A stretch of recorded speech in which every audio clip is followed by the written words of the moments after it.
De faly miarabanao ny ekipa rehetra am'izao fotoana zao tafaraka eto indray tsika am'ty androany ty de mirary soa anao zahay mba ho fenona ny herin'Andriamanitra ianao. N'aiza n'aiza misy anao am'izao fotoana zao de raiso ny arahaba tsy lany amamina omba hampiraritsoa atolotry ny ekipanao. Mankasitraka indrindra maneho ny fitiavana ianao amin'ny samy malagasy mpiray tandrazana aminao amin'ny alalan'izao fanatrehanao eto izao. Fiteninay matetika ny hoe tsy ho voavaly fa ny tompo hamaly anao ary izy no hanonitra ny fotoana laninao ny herinao ny fitiavanao de ho fenon'ny heriny ianao satria miaraka maka toy ny teniny amin'izao fiarahantsika izao. Zava-dehibe zao fifampahirezan'ny samy malagasy fifanotronana amin'ny alalan'ny fianarana ny tenin'Andriamanitra zao indrindra fa amin'izao andro faran'izao. Mety tsy misy mijery mety tsy misy manome 19 mety tsy misy miraharaha mety mehezan'ny olona na enjehan'ny olona ary satria tsika miaraka eto hianatra ny tenin'Andriamanitra fa azadiny fa ny tompo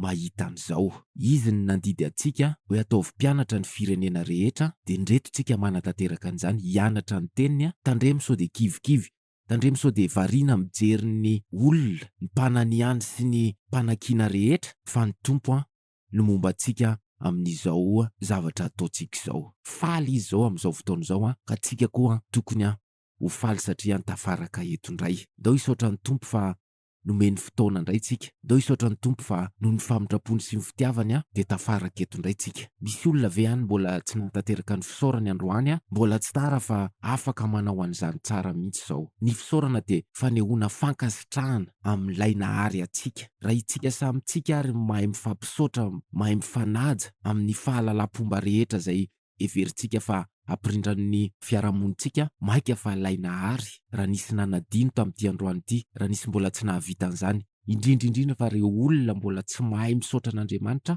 de tonga ity ny fotoana hanombohana amin'izany. Atombohy androany ny fisaoranao. Mety mbola tsy fantatrao zany, mety mbola manahirana ny vavy zany, mbola tsy eken'ny sainy zany hoe misaotra an'Andriamanitra zany. Fa na eno ianao androany hoe tokony hisaotra ny tompo de misaora ianao an'ny tompo amin'ny zavatra rehetra zay nataony taminao. Mety tsy voatanisa izao daholo zany fa afaka tohizanao zany rehefa amin'ny fiainanao.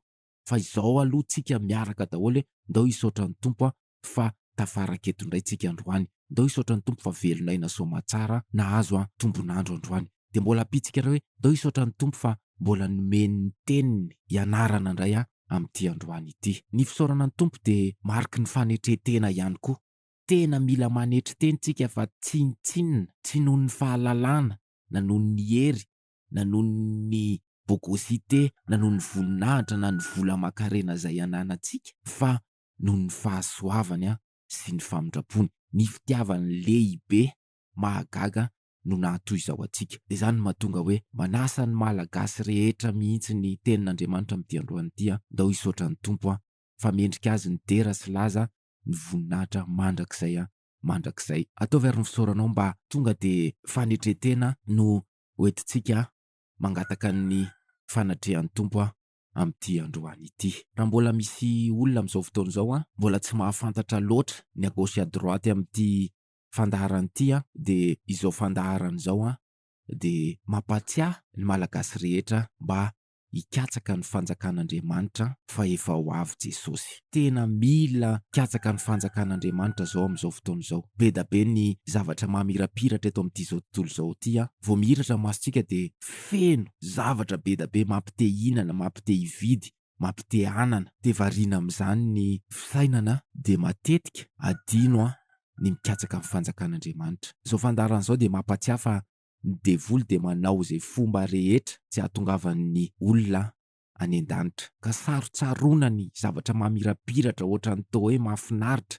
Indraindray ary tena asiany tenin'Andriamanitra mihitsy ny fitaka zay ataony de betsaka ny olona ny tafaroboka. Fa mampatsiahy anao ny baiboly amin'ity androany ity mba hikatsaka ny fanjakan'Andriamanitra. Tsy vita androany daholo ny fampianarana rehetra momba ny fikatsahana ny fanjakan'Andriamanitra fa manasa anao ny ekipa rehetra mba anaraka arak'izay azonao atao zao fandaharana izao. Daholo apetrakintsika eo am-pelantanan'ny tompo ny fotoana rehetra fa mila ny fanatrehan'i Jesosy tsika. Ny mpanaraka an'izao fandaharana zao de efa mahafantatra fa zero ny zavatra rehetra tsisy ny fanatrehan'ny tompo ka ndao ary ampio hivavaka angataka ny fanatrehan'ny Tompo. Jesosy mpanjaka amin'ny mpanjaka, tompony tompo, mipetraka eo an-tanana ankavanan'Andriamanitra, manana ny fahefana tsy hairefesina sy ny hery rehetra. Misaotra anao zahay nangononao eto indray any Malagasy hianatra ny teninao. Misaotra betsaka fa tsy very anjara mihitsy zahay amin'ny teninao. Ny teninao no manome aina anay ny teninao no mahasalama anay ny teninao manadio anay, ny teninao manome fifaliana anay, ny teninao manome hery anay hoentinay miazakazaka amin'izao lalan-danitra izao, ka miondrika mekohoka ny malagasy rehetra midera sy mankalaza manome voninahitra ny anaranao noho izany fitiavanao sy ny famindraponao zany. Raha ny adalanay sy ny fahotanay tsy fahamendrehanay efa mendrika ny oringana izahay, fa noho ny famindraponao de reto zay tafaraka eto indray androany mbola nomenao tombonandro. Tompo, mamelany elokay fa tsy mendrika akory izahay, fa noho ilay fitiavanao lehibe de ndreto indray izahay misaotra betsaka, mankasitraka indrindra, ary ndreto ny tenanay atolotra ianao ho anao manontolo ndreto izahay anolo tena hianatra ny teninao. Tsy vitanay mianatra ny teninao raha tsy misy ny fanatrehanao mangataka ny fanahinao masina de mangataka ny hery avy aminao mba hataterahanay an'izany. Tompo, mamindrafo aminay fa malemy izahay,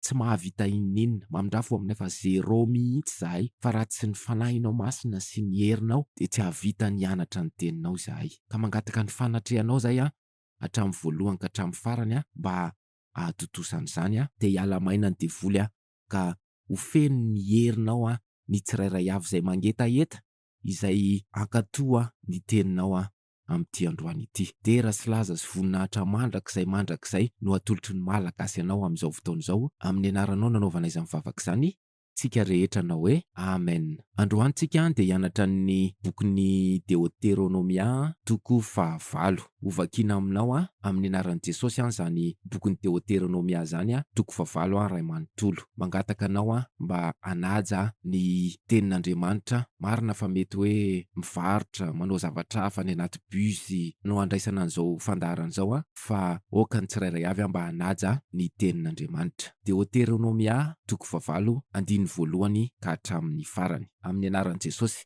ny lalàna rehetra izay andidiko anao anio de tandremo ka tanterao, mba ho velona ianareo ka hiamaro ary hiditra ahazo ny tany izay niany an'i Jehova tamin'ireo rainao. Ary tsarovo ny lalana rehetra izay nitondran'i Jehova Andriamanitra ao anao tany anefitra izao 400 taona izao, hampanetry tenanao sy hizaha toetranao ary ahalala izay ao am-ponao, na hitandrina ny didiny ianao na tsy. De nampanetry tenanao izy ka namelanao ho nona, de namelona anao tamin'ny mana izay tsy fantatrao na ny rainao, ampahafantarany ianao fa tsy ny mofo ihany no iveloman'ny olona, fa ny teny rehetra izay alokin'ny vavan'i Jehova no iveloman'ny olona. Ny fitafianao teny aminao tsy rovotra, ary ny tongotrao tsy ny voto izao 400 taona izao. Koa aoko fantatrao amin'ny fonao fa tahaka ny fananaran'ny olona ny zanany no fananaran'i Jehova Andriamanitrao anao. Ary tandremo ny didin'i Jehova Andriamanitrao mba andehananao amin'ny lalany sy ahatahoranao azy. Fa Jehova Andriamanitrao efa ampiditra anao any amin'ny tany soa, de tany misy renirano sy loharano ary rano lalina izay mivoaka eny amin'ny lohasaha sy havoana. Tany misy vary tritika sy vary ordea ary voaloboka sy hazo aviavy ary apongaben-danitra. Tany izay misy diloilon'oliva sy tantely. Tany izay hinananao hanina amin'ny fanaranam-po sady tsy hanan-java-mahory akory ianao ao. Tany izay vy ny vato ao aminy ary ao amin'ny avony no hiadinao varahana. Rehefa mihinana ianao ka voky de hisaotran'i Jehova Andriamanitrao noho ny tanysoa izay nomeny anao. Mitandrema mba tsy ho adinonao Jehova Andriamanitrao amin'ny tsy fitandremanao ny didiny sy ny fitsipiny ary ny lalàny izay andidiko anao anio. Fandrao, rehefa mihinana ianao ka voky de ary manao trano tsara ka mitoetra ao, ary mihamaro ny ombonao sy ny ondry amanosinao, ary mitombo koa ny volafotsinao sy ny volamenanao, ary mitombo ny fanananao rehetra, de hiavonavona ny fonao ka ho adinonao Jehova Andriamanitrao, izay nitondranao nivoaka avy tany amin'ny tany Egipta tamin'ny trano nandevozana, izay mitondra anao tany amin'ny efitra lehibe sady mahatahotra izay misy mena ranafo sy maingo, de ny tany mangetana tsy misy rano ary nampivoaka rano ho anao avy amin'ny vatolampy afo vato. Izay namelona anao tamin'ny mana tany anefitra de zavatra tsy fantatry ireo rainao mba hampanetry tenanao sy izahany toetranao ary anisy soanao any amparany. Ary anao anakapo ianao hoe ny tanjako sy ny herin'ny tanako no nahavoriako izao harena izao. Fa tsarovy Jehovah-Andriamanitrao fa izy no manome anao hery ahavory harena mba ahoriny ny fanekeny izay nianianany tamin'ireo rainao fahiny tahaka ny amin'izao anio izao. 10:20. Ary izao no isy raha sanatria manadino an Jehovah-Andriamanitrao ianao ka manaraka andriamanika hafa sady manompo azy sy miankohaka eo anatrehany, de milaza aminareo marimarina ho anio fa haringana tokoa ianareo. 20 tahaka ny andringanan'i Jehovah ny firenena eo anoloanao no andringanana anareo, satria tsy mankatoa ny feon'i Jehovah-Andriamanitrareo ianareo. Mizara telo ty bokin'ny Deoteronomia toko fahavalo ty de ny eo amin'ny 1 ka hatramin'ny faraky 10 de ny fampatsiarovana ny fitondrana nataon'i Jehovah ny zanak'Israely tany anefitra nandritra ny 70 taona. Eo amin'ny 12 ka hatramin'ny 17 de mananatra ny tenin'Andriamanitra mba hitandremana fa sao de miavonavona ny fon'ny olona rehefa mitombo ny hareny. Ny 15 de ny fanamafisana fa Jehovah-Andriamanitra no manome ny hery na havoriana ny harena. Ary ny 17 sy ny 20 de milaza ny vokatry ny fanadinoana an Jehovah-Andriamanitra. De hozy ny tenin'Andriamanitra hoe zay rehetra manadino an Jehovah-Andriamanitra de ho haringana. Ny fizarana voalohany no andraisantsika lesona voalohany ihany koa amin'izao fotoana izao. De ny tokony ahatsiarovan'ny malagasy ny fitantanan'Andriamanitra ny fiainany tsirairay. Nen'ny zanak'Israely teto de ny fitantanan'Andriamanitra ny fiainany namoahana azy tany amin'ny tany Egipta, de nitondrana azy tany amin'ny efitra nandritra ny 70 taona, de ny teny fampanantenana izay hanomezana ny tany soa. Zay nen'ny zanak'Israely. Ny tsika tsirairay avy koa de tokony ahatsiaro ny zavatra zay nataon'ny tompo tamin'ny fiainantsika. Ny zavatra azo raisina iarahantsika de ity valanaretina Covid-19 ity. Tsisy afaka miala amin'izany ny olombelona rehetra. Ekzersisy voalohany de ndao aloha ho tsaroana ny fitantanan'ny tompo ny fiainantsika nandritra n'izay nisy ny valanaretina zay ka hatramin'izao. Fa maninona tsika mbola velona soamantsara izao. Raha oharina tany amin'ny firenena ivelany de amin'izao fotoana izao tany Rosia de 700 ny maty tao anatin'ny 420 ora. Tokony ahatonga saina ny malagasy zany. Tokony amerina ny fahatsiarovana ny fitantanan'ny tompo, ny fiarovana nataony atsika zany zavatra miseho amin'izao zany. Amin'izao mantsy ohatrany hoe miverina tsikelikely ny fiainana de efa ny olona tsisy mitandrina manao kasibosy tsony. Ohatrany hoe efa afaka tanteraka le izy de mampatsiahy ny tenin'Andriamanitra androany fa sao de adino. Mila mahatsiaro ny fitantanan'Andriamanitra ny firenena malagasy tsika, na de nisy aza maty de mila ny fahatsiarovana an'izany ny tantanany atsika zany tsika zao androany zao. Ndao ary amerina ny fitantanan'ny tompo ny fiainantsika tsirairay avy tsika amin'izao fotoana izao. Inona daholo ny zavatra nisy teo amin'ny fiainanao? Tsy noho ity valanaretiny ity ihany, fa nisy koa ny zavatra hafa. Nisy ny fitsapana, nisy ny fizahan-toetra nanontanian'i Jehovah-Andriamanitra antsika tsirairay avy hoe hitandrina ny didiny ve tsika sa tsy. Reny fizahan-toetra ireny zany ampianarin'ny tenin'Andriamanitra antsika androany, fa fanontaniana ireny apetraka Jehovah-Andriamanitra amintsika hoe mbola hitandrina ny didiny ve tsika sa tsy. Be da be ny fanazavana hoentin'ny olona azontsika isan'andro san'andro amin'ny zavatra miseho amin'ny fiainantsika.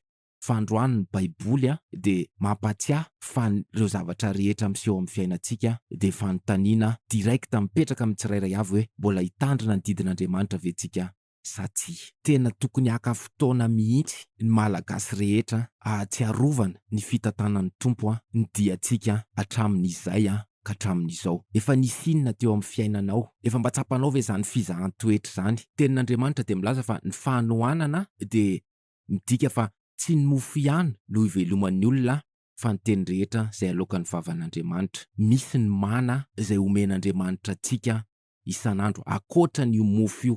Raha sendra tsisy ny mofo zany raha sendra tsisy ny vary, rehefa sendra tsisy ny sakafo ka naona ianao de mampianatra ny tenin'Andriamanitra fa tsy ny mofo ihany na ny vary ihany na ny sakafo ihany no iveloman'ny olona fa izay teny rehetra zay alokin'ny vavan'i Jehova.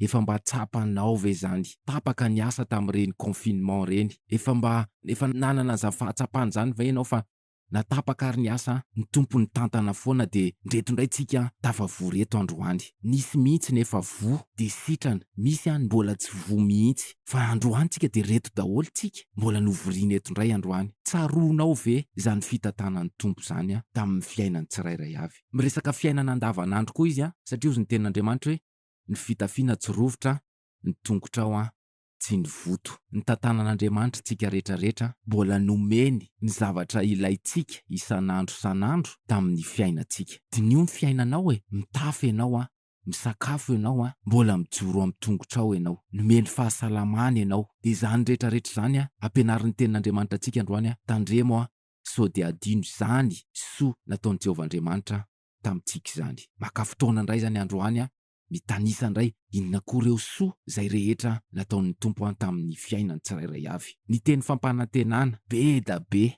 amin'ny fiainantsika isan'andro. Efa nisy fotoantsika nianatra an'izany teny fampanantenana zany. Reny teny fampanantenana reny ve? Adino ve reny? Tsy misaotra ny tompo ve amin'izany teny fampanantenana zany? Eto ny zanak'Israely ny teny fampanantenana dia nitondrana ny zanak'Israely any amin'ny tany soa. Tsika zao ny teny fampanantenana ho raisintsika de ny hitondran'i Jesosy antsika any an-danitra. Sao de adino zany. Sao de efa voasarony famirapiratany zao tontolo zao ty zany. Mampianatra ny tenin'Andriamanitra amin'izao fotoana zao ndao indray hiverina hitanisa ireo teny fampanantenana izay efa azontsika nandritry n'izay fotoana be da be efa niarahantsika teto zay. Ny tapany voalohany tamin'ny Deoteronomia ty zany de ny tokony ahatsiarovan'ny malagasy rehetra ny fizahan-toetra zay niatra teo amin'ny tsirairay ny fitahiana sy ny soa azo tamin'ny fiainany tsirairay avy ary ny teny fampanantenana satria Andriamanitra tsy mandainga fa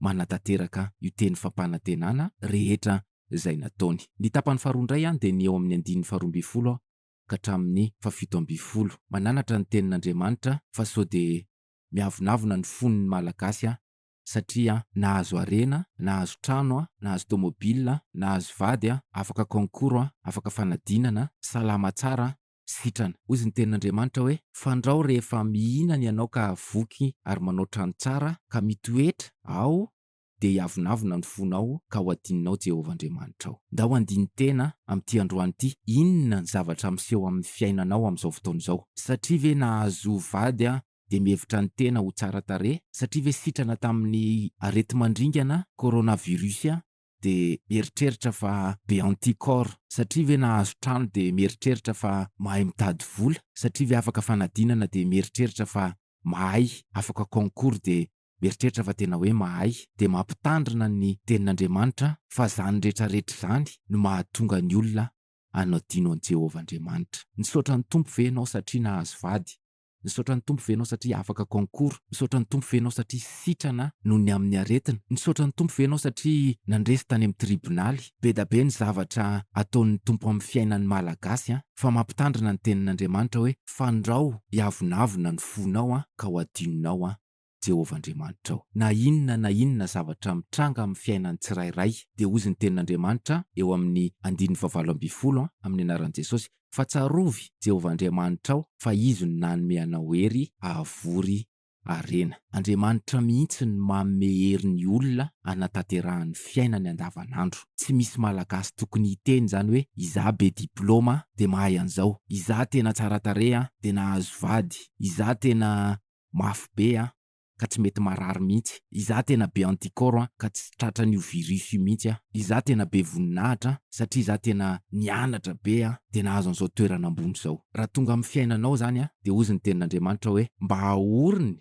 ny fanekeny izay nianianany tamin'ireo rainao fahiny tahaka ny am'izao anio izao. Ndao hianatra ny tenin'Andriamanitra fa Andriamanitra mihitsy nefa ninina tamin'ireo raitsika fahiny tany aloha tany fa hitrotro ny taranaka faramandimby. De raha ohatra zany tsika am'izao fotoana izao ohatr'izao ny fiainantsika de tandremo sao de miavonavona ny fon'ny malagasy fa Andriamanitra mihitsy nefa ninina.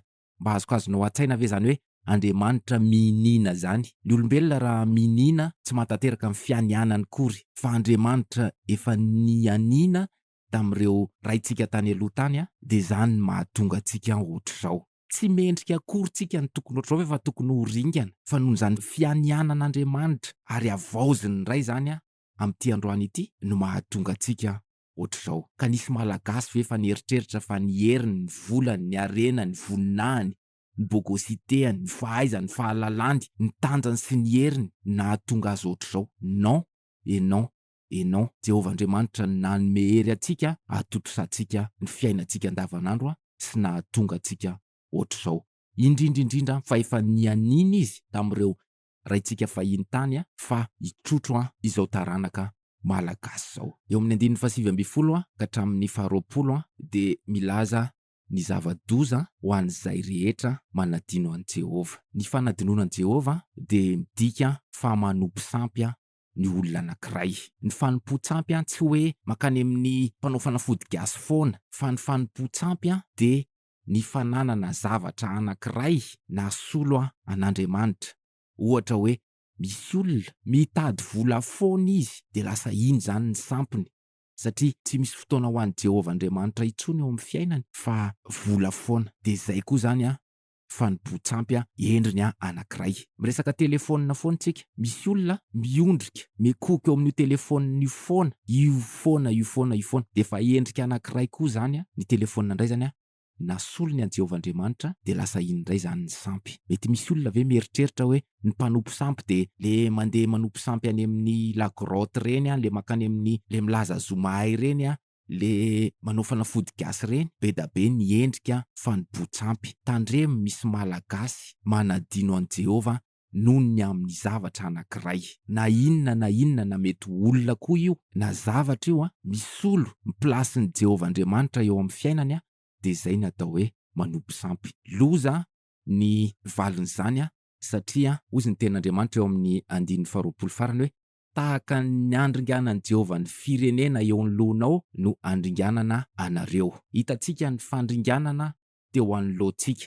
Misy firenena naringan'Andriamanitra ny olona tao aminy. Hita masontsika zany ohatran'ireny sanatria fatim-biby reny ny olona rehefa nandeha nalevina satria de fatin'olona tsy hita popoka. Hita masontsika zany, teo anoloantsika zany. De ozy ny ten'Andriamanitra, ohatr'ireny ihany koa no anaovan'i Jehovah Andriamanitra atsika raha ohatra tsika manadino azy. Lozy zany. Ndao tsika androany ndao hiaraka ahatsiaro izay nataon'i Jehovah Andriamanitra tamin'ny fiainantsika. Na fizahan-toetra io na fanambinana io ndao tsisy ho adinoina mihitsy na inona fa loza ny mahazo an'izay manadino an Jehovah. Samy mandinika ny fiainany ary ny tsirairay avy amin'izao fotoana izao. Ndao handinika ny fiainantsika. Inona zao nefa misolo an Jehovah Andriamanitra eo amin'ny fiainantsika? Ny soloantsika inona indray Jesosy? Raha misy olona nanadino an Jesosy amin'izao fotoana izao de tonga ity ny tenin'Andriamanitra androany tsotra ndao hanavao indray ny firaisana amin'Andriamanitra, ndao havaozina indray fa Andriamanitra tokana no ivavahantsika de Jehovah Andriamanitra izay nahary antsika any an-danitra, ndao hanao ny fomba rehetra hiverenantsika amin'Andriamanitra. Ndao apetraka eo am-pelantanan'ny Tompo zany tenin'Andriamanitra zany fa sao de alay midevoly. Misaotra ry mpanjaka noho ny fitiavana sy ny famindrapo nampianatra anay indray ianao mba tsy hanadinoina ianao. Misaotra Jesosy fa tena matetika izay ny manadino ary efa tady ho lasa ny sampy ny fonay mihitsy ary ny vola sy izao zavatra mamirapiratra izao sy ny namana sy ny fianakaviana sy ny ankohonana de lasa naka ny toeranao. Mamindrafo amin'ny malagasy amin'ity androany ity. Tompo jereo izay malagasy rehetra tafiditra tao anatin'izany fanadinonanao zany. Tonga eto izay amin'izao fotoana izao nianatra ny teninao ka mangataka ny fanahinao masina sy ny herinao ho amin'ny tsirairay avy. Tompo tendreo amin'ny tananao ankavanana ny tsirairay avy amin'izao androany izao mba tsy hiala tao ampon'ny rehetra intsony izao teny izao ka tsisy malagasy na de iray ary anadino anao fa ahatsiaro mandrakariva ny fizahan-toetra nataonao sy ny soa ny fitantananao tamin'ny fiainany hatramin'ny vao teraka ka hatramin'ity androany ity. Mila ny fanahinao masina sy ny herinao zay ahatonga anay tsiaro an'izany fitantananao ny fiainanay zany. Tompo, teo ny arety mandringana fa reto zay mbola velonay na soamantsara satria noho ny fianiananao tamin'ireo rainay fahiny sy ny famindraponao sy ny fitiavanao sy ny hery avy aminao dia nyreto indray zahay. Tompo, isory ao anatin'ny fiainanay zany fireharehana sy fizahozahoana sy tsy fanetreteny zany. Tena mila fanadiovana ny fiainanay mba ho afaka amin'izany fanamarina tena sy fanandratanteny zany ny malagasy. Kasio ny rehetra amin'izao fotoana izao fa ianao ny mpanafaka anay ianao ny mpanadio anay. Tompo, misaotra betsaka niaraka aminay hatramin'ny voalohany ka hatramin'ny farany ary matoky ny asa mahagaga zay ataonao amin'ny tsirairay avy zay amin'ity androany ity. Apetraka eo an-tananao ny hoavinay fa tsy fantatray na dia ny rehefa avy eo ary matoky izay satria manana an'ilay tompony fahefana rehetra sy ny hery rehetra. Dia rainay mandrakizay ny anaranao ny voninahitra ho anao rery amin'ny anaranao nanaovana izany vavaka izany tsika rehetra na hoe amen. Mankasitraka indrindra ny ekipa rehetra amin'izao fotoana izao naharitra niaraka taminay teto ianao ary tsy niova radio. Mametraka ny mandram-piaona izay fa manantena ny mbola hifankahita. Ndao tsika hitandrina ny didin' Jehova fa efa akaiky Jesosy.